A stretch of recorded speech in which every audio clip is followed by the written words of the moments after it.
आप लोगों को आपकी आंखें बंद करनी है और इस रिवीजन को ध्यान से सुनना है बस। Thank you. Welcome back to my channel. और आज हम ऑडियो रिवीजन लेके आए हैं ऑडिट के चैप्टर 1 सीए इंटरमीडिएट के कोर्स के लिए nature, objective and scope of audit के बारे में। तो हम डेफिनेशन को पहले ऑडिट की definition, audit is an independent examination of financial information of any entity weather profit oriented और not and irrespective of its size or legal form when such an examination is conducted with the view to express an opinion thereon। अब जब वो बंदा audit कर रहा है तो उन्हें कौन कौन सी चीज़ों को ध्यान रखना चाहिए। सबसे पहले कि जो अकाउंट्स जो बने हुए हैं वो रेफरेंस एंट्रीज़ के थ्रू बने हुए हैं और जो एंट्रीज़ हैं वो सफिशिएंट एंड अप्रोप्रिएट एविडेंस दे रही है और कोई सी भी एंट्री कोई छूटी नहीं है, ओमिट नहीं हुई है और कोई गलत नहीं है। मीन्स गलत एंट्री नहीं है, झूठी नहीं है एंड जो इन्फॉर्मेशन जो हम देख रहे हैं वो क्लियर होनी चाहिए। और जो फाइनेंशियल स्टेटमेंट है उसमें अमाउंट जो classified, describe, disclose accounting standards के थ्रू हुए हैं और जो स्टेटमेंट ऑफ है true and fair view picture कर रहा है। उसके बाद हम आते हैं ऑब्जेक्टिव ऑफ ऑडिट्स।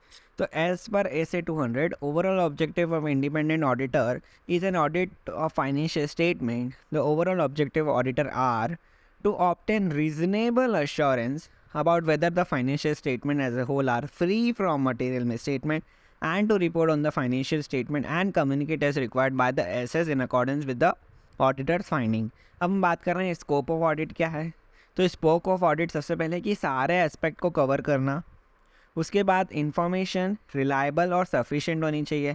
अब जो इन्फॉर्मेशन रिलायबल और सफिशिएंट है उसके लिए हम क्या करेंगे, हम असेस करेंगे study of evaluation of accounting systems and internal control and carrying out such tests and inquiries। अब उसके बाद हमारी जो इन्फॉर्मेशन है वो डिस्क्लोज होनी चाहिए बराबर।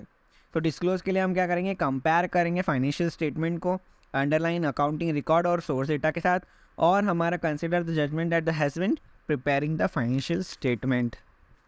उसके बाद हमारी ड्यूटीज़ है कि हमें आउटसाइड द स्कोप नहीं जाना है और यदि कोई कंस्ट्रेंट या रिस्ट्रिक्शंस होंगे तो हम अनक्वालिफाइड की जगह क्वालिफाइड या डिस्क्लेमर ओपिनियन भी दे सकते हैं। अब कौन कौन से एस्पेक्ट्स को जो कवर करना है हमें ऑडिट में, तो सबसे पहले हमें अकाउंटिंग और इंटरनल कंट्रोल्स को चेक करना है। उसके बाद हमें रिव्यू एडिक्यूट कम्प्रेहेंसिव मतलब कंप्लीट है या नहीं। उसके बाद चेकिंग करना है अरिथमेटिक एक्यूरेसी को, वेरिफिकेशन करना है वैलिडिटी ऑफ ट्रांजैक्शन को, और असर्टेन करना है कैपिटल एंड रेवेन्यू बराबर बने हैं, इनकम एंड एक्सपेंडिचर। उसके बाद कंपेयर करना है हमारी बैलेंस शीट और प्रॉफिट एंड लॉस को अंडरलाइन रिकॉर्ड के साथ। उसके बाद जो वेरिफिकेशन है title, existence and value of asset को देखना है। फिर वेरिफिकेशन ऑफ लाइबिलिटीज़ देखनी है और ये सब चीज़ें हमें ट्रू एंड फेयर मिल रही है और सारे स्टैट्यूटरी रिक्वायरमेंट फुलफिल हुए हैं और हमें इस पर रिपोर्ट देनी है। अब टाइप्स ऑफ ऑडिट, दो टाइप्स के ऑडिट होते हैं, एक स्टैट्यूटरी ऑडिट होता है और एक खुद के हिसाब से इनवॉलेंटरी होता है। तो लॉ एंड वॉलेंटरी के हिसाब से कंपनीज एक्ट के द्वारा, बैंकिंग के द्वारा, कोऑपरेटिव सोसाइटी का, पब्लिक चैरिटेबल ट्रस्ट का, कॉरपोरेशन का, स्पेसिफाइड एंटिटीज़ का स्टैट्यूटरी या वॉलेंटरी होता है। और लॉ एंड वॉलेंटरी होता है और वॉलेंटरी में हम proprietorship, partnership, Hindu undivided family का लेते हैं। अब बात करते हैं एडवांटेजेस का। ऑडिट के एडवांटेजेस क्या हैं। तो सबसे पहला एडवांटेज है safeguard the financial interest of a person who are not associated with the management of entity whether they are partner और shareholder। दूसरी बात मोरल चेक करता है एम्प्लॉयज़ का। तीसरी चीज़ settlement of taxes and negotiation loans and determining the purchase. उसके बाद settlement of trade disputes, settlement of insurance claim, settlement of partners books, partner के एडमिशन और डेथ के टाइम पे बुक्स ऑफ अकाउंट को प्रॉपरली कैप करने में help करता है, हमारी वीकनेसेस को रिपोर्ट करने में हेल्प करता है, गवर्नमेंट को असिस्टेंस करने में हेल्प होता है और detection of wastage and losses होता है। अब ऑडिट के भी कुछ लिमिटेशंस हैं जिसे इनहेरेंट लिमिटेशंस कहा जाता है, जो कि रहेंगी आप भले भी कितने भी हटा दो। तो पहला इनहेरेंट लिमिटेशन है नेचर ऑफ फाइनेंशियल रिपोर्टिंग। ये जजमेंट बाय मैनेजमेंट है और एक सब्जेक्टिव डिसीजन है। उसके बाद दूसरा होता है नेचर एंड ऑडिट प्रोसीजर। हमें मैनेजमेंट सारी इन्फॉर्मेशन नहीं देगा और दे भी सकता है, उसका हम नहीं दे सकते। फ्रॉड जो कि सोफिस्टिकेटेड होगा तो हम नहीं पकड़ पाएंगे। तीसरी चीज़ होती है timeliness of financial reporting and balance sheet between benefit and cost. Come time में अच्छी रिपोर्ट देना और कम पैसों में भी करना। तो ये रेलेवेंस ऑफ इन्फॉर्मेशन, वैल्यू और टाइमिंग को मैनेजमेंट करते हुए, कॉस्ट को मैनेजमेंट करते हुए प्रॉपर नहीं हो पाता है।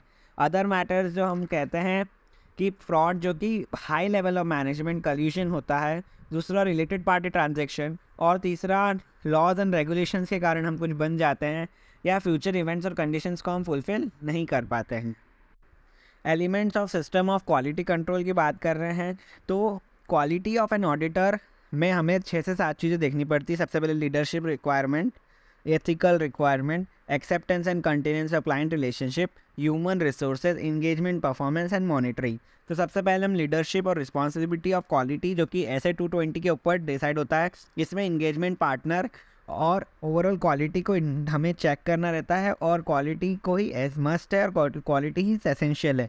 तो इस चीज़ के लिए हमें कैसे पड़ेगा, हमें परफॉर्म करना है professional standards, regulatory and legal requirement, comply करना है फर्म्स की क्वालिटी कंट्रोल पॉलिसीज़, इशू करना है audit report and raise concern, यानी कोई भी कंसर्न होगा विदाउट फेयर हमें कंसर्न्स को रेज करना है और क्वालिटी हमारे लिए एसेंशियल है। दूसरी चीज़ आती है ethical requirement related to an audit.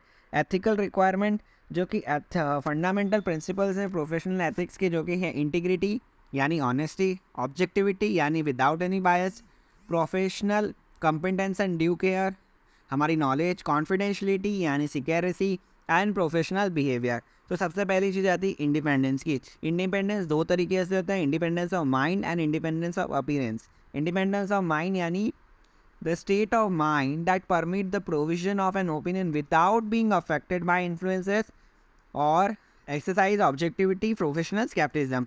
Independence is appearance यानी avoidance of fact and circumstances that are so significant that the third party would reasonably conclude an auditor integrity, objectivity, professional skepticism had been compromised. Benefit क्या होता है कि हमारे जो opinion है without किसी influences के हम दे सकते हैं और हमारी integrity, objectivity and professional skepticism enhance होता है। उसके बाद करता है इंडिपेंडेंस ऑफ ऑडिटर के बारे में। थ्रेट्स टू इंडिपेंडेंस क्या क्या है? 5 थ्रेट्स होते हैं इंडिपेंडेंस के। सबसे पहला थ्रेट होता है सेल्फ इंटरेस्ट थ्रेट, यानी हमें फाइनेंशियल बेनिफिट हो उसके लिए सेल्फ इंटरेस्ट थ्रेट होता है। सेकंड होता है सेल्फ रिव्यूटेड, मैंने ही बनाया, मैंने ही चेक किया। थर्ड चीज़ होती है एडवोकेसी, यानी थर्ड पार्टी कंक्लूड कर दे कि हाँ ये तो इनकी तरफ ही है। चौथा होता है फैमिलियरिटी यानी रिलेशनशिप हमारी क्लाइंट के साथ। और पांचवी होती है इंटिमिडेशन थ्रेट, यानी थ्रेट ऑफ रिप्लेसमेंट, प्रेशर और reduce work, reduce audit fees. ये हमारे लिमिटेशंस हैं थ्रेट्स है इंडिपेंडेंस के। और इन थ्रेट से बचने के लिए हमें सबसे पहले तो अपीयर भी होना इंडिपेंडेंट, हमारे की fundamental integrity, objectivity in professional scepticism को फॉलो करना है और हमें कंसिडर्स करना है थ्रेट को। और यदि ये थ्रेट्स नहीं हट पा रहे हैं तो एलिमिनेट करना है, नहीं हट रहे हैं तो हम वर्क को एक्सेप्ट नहीं करेंगे। अब आता है प्रोफेशनल स्केप्टिज्म यानी कॉशनिंग माइंड। प्रोफेशनल स्केप्टिज्म मतलब बी अलर्ट टू कंडीशंस में indicate possible misstatement due to fraud. तो ऑडिटर को प्लान एंड परफॉर्म इस तरीके से करना है कि वो हमेशा हमारा अपना प्रोफेशनल स्केप्टिज्म हमेशा अपने ध्यान में रखें।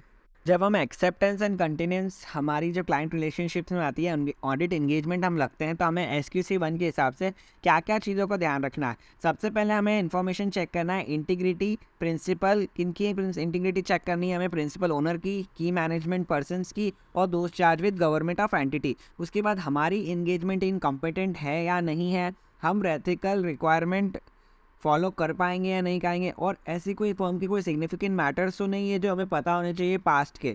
और यदि हमने एक्सेप्ट कर लिया और उसके बाद हमें पता चलती है कुछ ऐसी बात है, तो हमें हमारी टीम मेंबर्स के साथ बात करनी चाहिए, हमारी फर्म्स में बात करके फिर उसका फैसला करना चाहिए। उसके बाद आता है ह्यूमन रिसोर्स। ह्यूमन रिसोर्स हमेशा sufficient capability, competent and commitment होना चाहिए।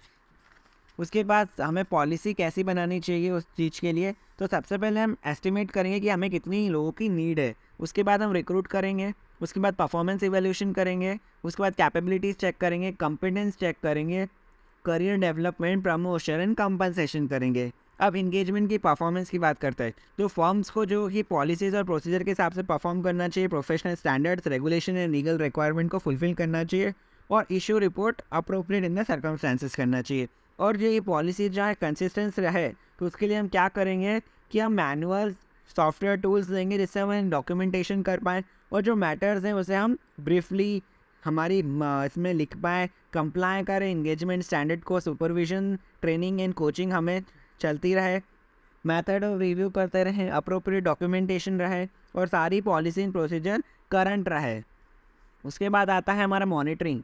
मॉनिटरिंग मतलब पॉलिसीज़ और प्रोसीजर को ऐसा करना कि जो relevant, adequate and operating effectively and complied in practices. तो हमें इसको भी ध्यान रखना है, चेक करते रहना है टाइम टू टाइम। और अब आता है pre conditions of audit. SA 210 agree in the terms of audit engagement as by the use by management of an acceptable financial reporting framework in the preparation of financial statement and the agreement of management and where appropriate those charged with government the premise on which an audit is conducted।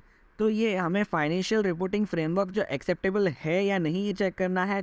और हमें agreement की, management की क्या क्या responsibility है। Management की 3 जगह responsibility होती है, फाइनेंशियल स्टेटमेंट बनाना, इंटरनल कंट्रोल्स को इफेक्टिवली वर्क करवाना, और हमें एक्सेस इंफॉर्मेशन, एडिशनल इंफॉर्मेशन और जो भी हम लोगों से पूछताछ करनी है हम कर सकते हैं। उसके बाद आता है agreement on audit engagement team. तो agreeing the terms of audit engagement में हमारा ऑब्जेक्टिव स्कोप क्या है, रिस्पॉन्सिबिलिटीज देखना मैनेजमेंट की, identification of application financial reporting framework, और हमारे ऑडिटर की रिस्पॉन्सिबिलिटी, फॉर्म कंटेंट और expected degree of expectation of audit report हम कब दे पाएंगे। ठीक है, the audit engagement letter auditor के द्वारा दिया जाता है क्लाइंट को। अब रिकरिंग ऑडिट के टाइम पे यदि हम वापस कर रहे हैं तो क्या हमें न्यू ऑडिट एंगेजमेंट लेटर देना पड़ता है? हाँ, हमें रिवाइज करना पड़ेगा टर्म। यदि कुछ कंडीशंस होते हैं, जैसे कोई मिसअंडरस्टैंडिंग्स हो गई है, या कुछ स्पेशल टर्म्स में रिवाइज करना है, या सीनियर मैनेजमेंट चेंज हो गया है, ओनरशिप चेंज हो गई है, नेचर और साइज चेंज हो गया है, लीगल और रेगुलेशन चेंज हुआ है, फाइनेंशियल रिपोर्टिंग फ्रेमवर्क चेंज हुआ है, या कुछ अदर रिपोर्टिंग रिक्वायरमेंट कह रहा है, तो हमें हमारी ऑडिट एंगेजमेंट लेटर को वापस से करना पड़ेगा। लिमिटेशंस कुछ रहती है scope prior to audit engagement, तो उन लिमिटेशंस को हम पहले हटाने की बात करेंगे। यदि नहीं हटा पा रहे हैं लिमिटेशंस तो हम उसको एक्सेप्ट नहीं करेंगे। Acceptance of a change in engagement. यदि हमने ऑडिट एक्सेप्टेंस एक्सेप्ट करा और उसके बाद चेंज हो रहा है और वो मैनेजमेंट बोल रहा है चेंज करने के लिए, तो हमें सबसे पहले चेक करना है कि हमारे लिए अप्रोप्रिएट है ऐसा करना या नहीं। तो मैनेजमेंट कौन कौन से सर्कमस्टेंसेस में हम इंगेजमेंट लेटर चेंज कर सकते हैं। यदि कोई चेंज इन सर्कमस्टेंसेस यानी वर्किंग चेंज हो गई है, जैसे मेरे को टैक्स ऑडिट था हमारे, अब जीएसटी ऑडिट करना, मिसअंडरस्टैंडिंग्स थी हमारे और उसके बीच में, हमें इनकम टैक्स ऑडिट करना था नहीं पर अब रिटर्न करना है, रिस्ट्रिक्शंस हमारे स्कोप पे रिस्ट्रिक्शंस है, तो कुछ रिस्ट्रिक्शंस को हटाने के टाइम तक तो ऑडिटर कंक्लूड करता है कि रीजनेबल जस्टिफिकेशन तो भैया आपकी क्यों चेंज करवाना चाहते हो। और अवॉइड कंफ्यूजन रिपोर्ट के लिए तो हम original engagement procedures that may have been performed in original engagement. और auditor should not agree to change of engagement where is no reasonable justification नहीं मिलता है तो हम हमारा वर्क विड्रॉ कर लेंगे। हम रिपोर्ट में चेंजेस कर सकते हैं। यदि बाहर जाना पॉसिबल नहीं है तो हमारी रिपोर्ट हम डिस्क्लेमर दे देंगे, एडवर्स दे देंगे या अनमॉडिफाइड ओपिनियन नहीं देंगे। और यदि हम बता पाएंगे बाहर, तो इसी तरह पे हमारा चैप्टर 1 ख़त्म हो जाता है। और thank you guys for revision.